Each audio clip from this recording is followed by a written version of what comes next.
पांडुरंग परमात्मा कुणाच्या तरी घरी गुरढोरं वळताना आपण ऐकलेलं असतो. कुणाबरोबर तरी बसून तो जात्यावर दळण दळताना सुद्धा आपण दळलेलं आपण ऐकलेलं आहे. तो कुणातरी संतांच्या घरी अक्षरशः पखालीनं पाणी भरतो असं सुद्धा आपण ऐकलेलं असतं. कुणीतरी त्याला प्रेमानं घास भरवतोय असा तो पांडुरंग परमात्मा, जो सहज भोळ्या भाबड्या भक्तांना आणि संत मंडळींना सहज उपलब्ध होत होता, तो पांडुरंग परमात्मा आता मात्र दुर्मिळ झालेला आहे. माऊली, तो दुर्मिळ झालेला आहे, तो आपल्याला आता भेटत नाही.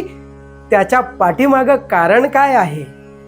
तर कारण हेच आहे की आज त्याचा ठाव ठिकाणा सांगणारा, त्याचा पत्ता माहिती असलेला जो संत म्हणवणारा वर्ग आहे, तो या जगामधनं लोप पावलेला आहे.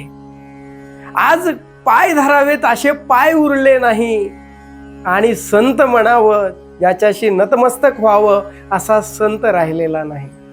मग आता भगवंताची खरोखर जर आपल्याला आस असेल, तो परमात्मा भेटावा अशी ओढ असेल ना, तर आपण एकच गोष्ट करा, ती म्हणजे वेद माझी देवता, गाथा माझा पिता आणि भगवद्गीता माझी माता, प्रेमे भरवी.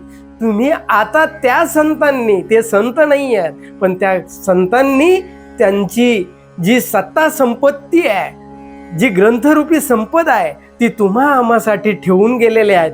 त्या ग्रंथ संपदा त्याच्याशी एकरूप व्हा. भगवान परमात्मा तुम्हाला आजही सहज भेटेल, सहज उपलब्ध होईल. जय हरी मंडळी.